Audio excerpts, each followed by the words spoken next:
आज स्टार्ट करते हैं अपना नेक्स्ट न्यूमेरिकल जो कि हमारा न्यूमेरिकल नंबर 9 है। When a current through a coil changes from 100 milliampere to 200 milliampere in 0.05 second, an induced EMF of 40 millivolt is produced in the coil. What is the self inductance of the coil and find the increase in energy stored in the coil. हमने इसमें self inductance और increase in energy को find out करना है। हमारे पास जो given data है उसमें सबसे पहले मेरे पास I1 है जो कि 100 मिली एम्पेयर और ये इंक्रीज़ हो रहा है I2 और ये हमारे पास बनता है 200 मिली एम्पेयर्स और इसके दरमियान जो टाइम लग रहा है डेल्टा टी जो लग रहा है वो है 0.005 सेकेंड। अगर आप इसमें चेंज इन करंट को निकालना चाहेंगे I2 माइनस I1 को डेल्टा आई से तो वो आएगा हमारे पास 100 मिली एम्पेयर।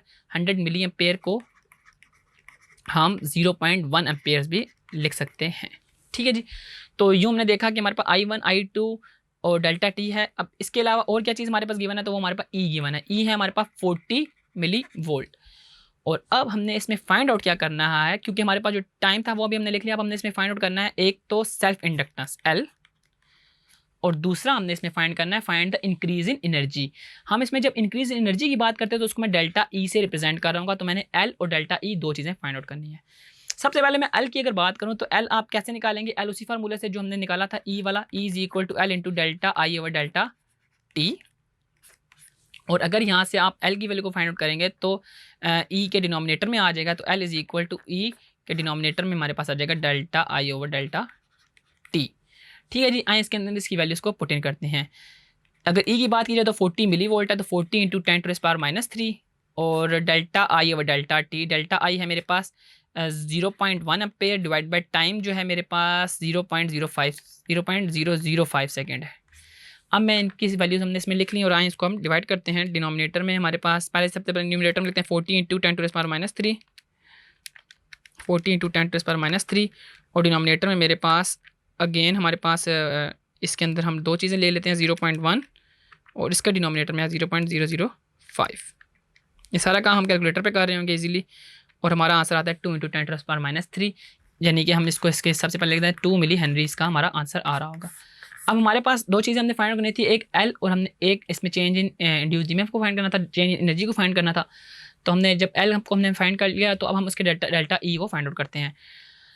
अच्छा, डेल्टा ई की अगर बात की जाए तो ये मेरे पास E2 माइनस E1 हो रहा होगा और E2 जो है वो मेरे पास होता है हाफ ऑफ LI², इंडक्टर की बात कर रहे हैं हम लोग, माइनस हाफ ऑफ LI²। यहाँ पे I2 हो जाएगा और इधर I1 हो जाएगा।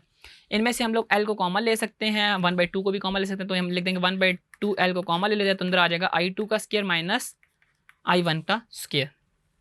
आई की वैल्यूज़ को पुट इन कर देते हैं 1/2 L की वैल्यू क्या है मेरे पास 2 मिली हेनरी तो 2 मल्टीप्लाई बाई 10⁻⁻³ और I2 की जो वैल्यू थी हमारे पास थी 200 मिली एम्पेयर, 200 इंटू 10⁻⁻³ का स्क्वायर और I1 की जो वैल्यू थी वो थी 100 इंटू 10⁻⁻³ का स्क्वायर। और अब इन सारी की सारी वैल्यूज़ को मल्टीप्लाई करेंगे और 2 से डिवाइड करेंगे और फिर देखते हैं हमारे पास डेल्टा ई क्या आता है। सबसे पहले लेंगे 2 इंटू 10⁻⁻³, इसको मल्टीप्लाई करेंगे, ब्रैकेट में आ जाएगा 200 इंटू 10⁻⁻³ का स्क्वायर और हम इसको माइनस कर रहे होंगे 100 इंटू